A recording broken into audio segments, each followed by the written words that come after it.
Amit Satyalok blogs को जरूर subscribe करें और साथ ही बेल आइकन को जरूर दबाएं ताकि जो वीडियो डालूं आप तक पहुंच जाए। साथ साथ कोरोना वायरस क्या यह वही महामारी है जिसके बारे में बड़े बड़े भविष्य वक्ताओं ने भविष्यवाणी कर कहा है कि 20वीं सदी में एक ऐसी महामारी फैलेगी जिसमें बहुत सारे लोग बेमौत मारे जाएंगे। जग जाहिर है कि कोरोना वायरस ने चीन से निकलकर पूरे विश्व पर मौत का कहर बरपा रखा है। WHO के मुताबिक अभी तक 45,693 मौतें और 90,306 व्यक्ति इस जानलेवा बीमारी के शिकार हो चुके हैं। लेकिन दोस्तों, ऐसे में राहत भरी खबर ये है कि इन भविष्य वक्ताओं ने ही मौत से बचने के लिए सटीक रास्ते बताए हैं। तो चलिए देर न करते हुए खंगालते हैं इन भविष्य वक्ताओं की भविष्यवाणियाँ। जय गुरुदेव पंथ के संस्थापक संत तुलसीदास जी की भविष्यवाणी। वह अपनी पुस्तक जय गुरुदेव की अमर वाणी के पृष्ठ 22 पर लिखते हैं, भविष्य में बीमारियों के बम फेंके जाएंगे, बीमारियों से लोग बेमौत मरेंगे। इस प्रकार की शुरुआत चीन करेगा। चीन अमेरिका के बड़े बड़े शहरों को नष्ट कर देगा, वहां भी लोग बेमौत मरेंगे। अमेरिका, चीन तथा रूस और चीन में आपसी युद्ध होगा। चीन में भी भारी संख्या में लोग मरेंगे। चीन की बची आबादी को भारत शरण देगा। आगे चलकर गृह युद्ध छिड़ जाएगा, तब जान बचाना मुश्किल हो जाएगा। अन्न और दवाइयों की कमी पड़ जाएगी। मेरी बातों को आप हंसी मजाक मानते हैं तो मैं आत्म कल्याण का काम करता हूँ। आप मेरी बातों को अभी न माने, जब सामने आएगी तब मानना। फिर आगे पृष्ठ 31 पर लिखते हैं, बाबा जय गुरुदेव की घोषणा सन 1972 में। आगे विश्व युद्ध होने पर भारी नुकसान होगा, लाशें पड़ी रहेंगी, उठाने वाले नहीं मिलेंगे। चीन, पाकिस्तान, अमेरिका आदि मुल्कों से विषैले बम फेंके जाएंगे। अधिकांश बम भारत की धरती पर उतार लिए जाएंगे। कीटाणु बम फेंके जाने पर बेगुनाह इंसान, जानवर, पक्षी आदि सब मरने लगेंगे। तो भारत का एक फकीर ऐसी जबरदस्त उल्टी आंधी चलाएगा कि उसमें हाथी भी उड़ता नजर आएगा। तेज हवाएं सभी कीड़ों को उड़ाकर वहां से ले जाएंगी। जहां से बम फेंके गए होंगे वहां फिर उस मुल्क के लोगों का सफाया हो जाएगा। दोस्तों, यहाँ पर इस भविष्यवाणी में जय गुरुदेव जी ने एक फकीर के बारे में भविष्यवाणी की है। उन्होंने कहा है कि एक ऐसा भारत का फकीर, एक ऐसा संत उल्टी आंधी चलाएगा जिसमें तेज हवाएं बहेंगी। जितने भी बम फेंके जाएंगे वह सारे उनकी धरती पर चले जाएंगे और वहां के लोगों का सफाया हो जाएगा। तो दोस्तों, देखना यह है कि वास्तव में वह फकीर कौन है। संत तुलसीदास जी ने इसी पुस्तक के पृष्ठ 59 पर 1971 में भविष्यवाणी करते हुए कहा था कि वह महापुरुष जो भारत को विश्व विजेता और विश्व गुरु बनाएगा, जिसकी एक भाषा होगी और एक झंडा होगा, वह भारत के एक छोटे से गांव में जन्म ले चुका है। संत रविदास, 16वीं सदी के विख्यात व चमत्कारी संत रविदास। दोस्तों, संत रविदास जी की भविष्यवाणियों से तो ऐसा प्रतीत होता है कि मानो संत रविदास जी ने 16वीं सदी में ही इस कोहराम के बारे में जान लिया था। उन्होंने इटली के बारे में बिल्कुल सटीक भविष्यवाणी करते हुए कहा है कि इटली में आने वाले समय में कोहराम मचेगा। दोस्तों, आपको बता दें कि इटली में कोरोना ने मौत का एक ऐसा तांडव मचाया है कि 13,000 से ज्यादा लोग मर चुके हैं और 1,10,000 से ज्यादा लोग संक्रमित हैं। संत रविदास जी लिखते हैं, भारत में अवतारी होगा जो अति विस्मयकारी होगा, ज्ञानी और विज्ञानी होगा, वो अद्भुत सेनानी होगा। जीते जी कई बार मरेगा, छद्म वेश में जो विचरेगा। देश बचाने के लिए होगा एक आह्वान, युग परिवर्तन के लिए चले प्रबल तूफान। तीनों ओर से होगा हमला, देश के अंदर द्रोही घपला। सभी तरफ कोहराम मचेगा, कैसे हिंदुस्तान बचेगा। नेता, मंत्री और अधिकारी, जान बचाना होगा भारी। छोड़ सब मैदान भागेंगे, सब अपने अपने घर दुबकेंगे। जिन जिन भारत मात सताई, जिसने इसकी करी लुटाई, ढूंढ ढूंढ कर बदला लेगा, सब हिसाब चुकता कर देगा। चीन अरब की धुरी बनेगी, विध्वंसक ताकत उभरेगी। सभी तरफ संगीन लड़ाई, घाटे में होंगे ईसाई। इटली में कोहराम मचेगा। जी हाँ, जहाँ पर 13,000 से ज्यादा लोग मर चुके हों, उसे कोहराम कहना गलत नहीं होगा। इससे बड़ी क्या त्रासदी हो सकती है। लंदन सागर में डूबेगा, जो तीसरा प्रलयंकारी, जो होगा भारी संहारी। भारत होगा विश्व विजेता, भारत होगा विश्व का नेता। दुनिया का कार्यालय होगा, भारत में न्यायालय होगा। तब सतयुग दर्शन आएगा, संत राज सुख बरसाएगा। सहस्त्र वर्ष तक सतयुग लागे, विश्व गुरु बन भारत जागे। जैसे कि तुलसीदास जी ने एक फकीर, एक संत के बारे में भविष्यवाणी की थी, उसी संत के बारे में भविष्यवाणी यहाँ पर रविदास जी भी कर रहे हैं। कह रहे हैं कि तब सतयुग दर्शन आएगा, संत राज सुख बरसाएगा, सहस्र वर्ष तक सतयुग लागे, विश्व गुरु बन भारत जागे। जैसा कि आपने पढ़ा कि दुनिया का कार्यालय होगा, भारत में न्यायालय होगा। तो न्यायालय से तात्पर्य है ICJ, मतलब इंटरनेशनल कोर्ट ऑफ जस्टिस, जो कि वर्तमान में अमेरिका में है, वह भारत में चला आएगा। तब भारत सभी देशों का प्रतिनिधित्व करेगा और भारत विश्व विजेता और विश्व गुरु बनकर उभरेगा। दोस्तों, यह विश्व विजेता और विश्व गुरु की बात सिर्फ संत रविदास जी नहीं कह रहे, बल्कि दुनिया के बड़े बड़े भविष्यवक्ताओं ने भी इस बात का समर्थन किया है।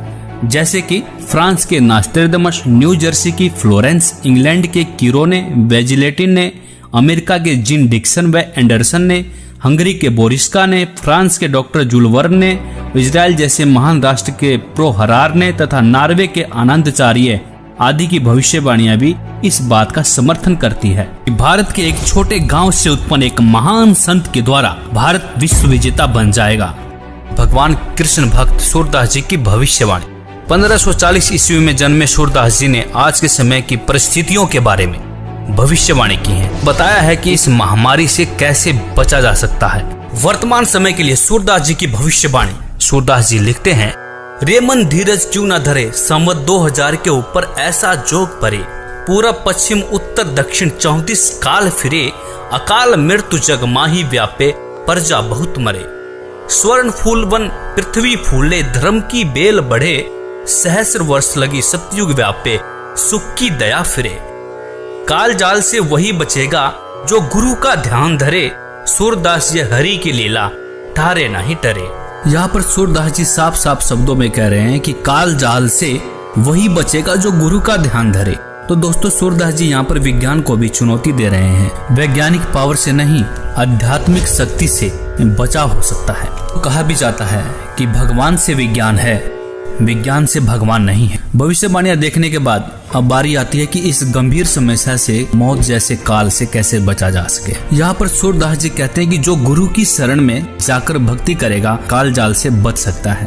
तो इस भविष्यवाणी की सच्चाई को परखने के लिए हमने भारत के प्रसिद्ध गुरुओं की विचारधारा को खोजना शुरू किया, तो पाया कि लगभग सभी बड़े बड़े तिलकधारी, कथावाचक, मंडलेश्वर व महामंडलेश्वर, धर्म की रक्षा करने वाले धर्म गुरु अपने भगवानों से विश्वास खोए हुए वैज्ञानिक टिप्स देते हुए नजर आए।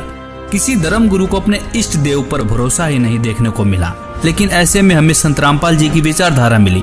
उन्होंने अपने प्रभु के प्रति विश्वास से लबालब वेदों के प्रमाण दिखाए और कहा कि यदि आप किसी भी बीमारी या मौत से बचना चाहते हैं तो परमेश्वर की शास्त्र अनुकूल साधना करें। परमेश्वर आपकी मृत्यु क्या, आपकी आयु को 100 वर्ष तक बढ़ा सकता है।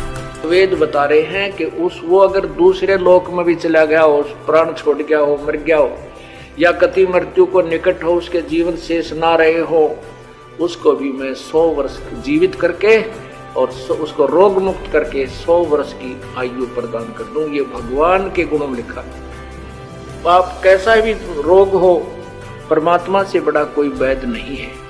परमात्मा ने इस मिट्टी के शरीर को चला रखा है, उसको इसको ठीक करने में क्या देर लगेगी? 1 सेकंड का काम है, फ्रिक्शन ऑफ सेकंड में ये स्वस्थ कर सकता है। और ये जो हमारा विरोध किया करते, हम समाचार पत्रों में लिखते थे कि उसको ऐसे ठीक हो गया, उसको ऐसे ठीक हो गया, तो ये उत्तर देते थे अज्ञानी कि हमारा करके दिखाओ, तुम किकर का लटका दे तार बांध रहे थारे क्यों करो, कनेक्शन दो परमात्मा का ना हो तो फिर हमें बताओ।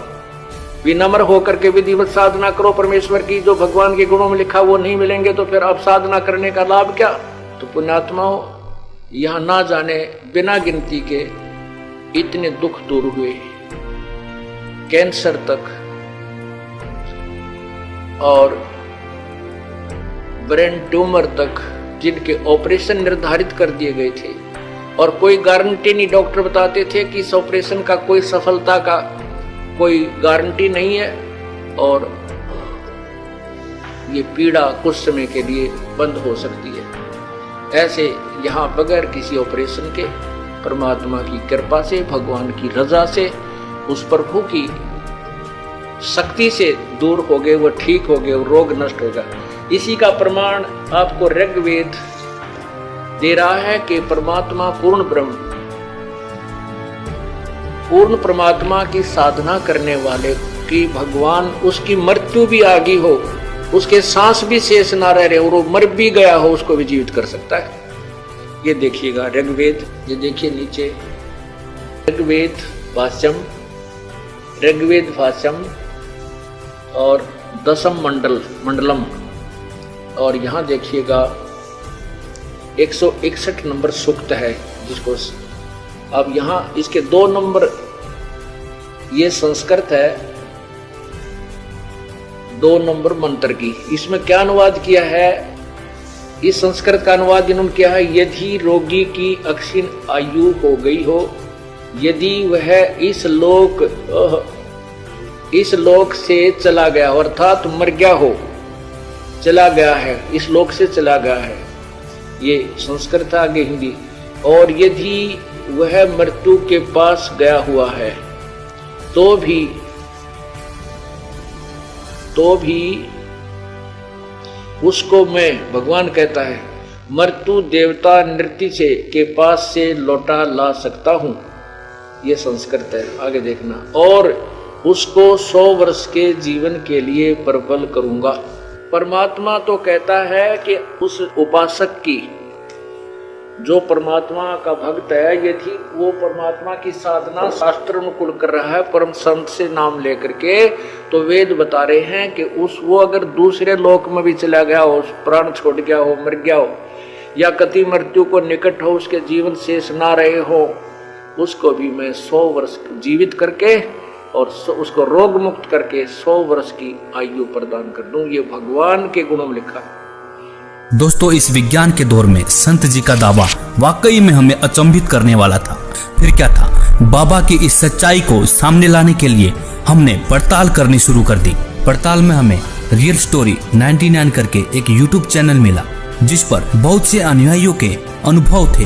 हमने बहुत सारे अनुयायियों के अनुभव देखे और उसमें पाया बहुत सारे ऐसे लोग हैं जिनकी लाइलाज बीमारियां कहीं डॉक्टर डिटेक्ट भी नहीं कर पा रहे थे। वह बीमारियां संत जी के बताए अनुसार सत भक्ति करने से बिल्कुल ठीक हो चुकी थी।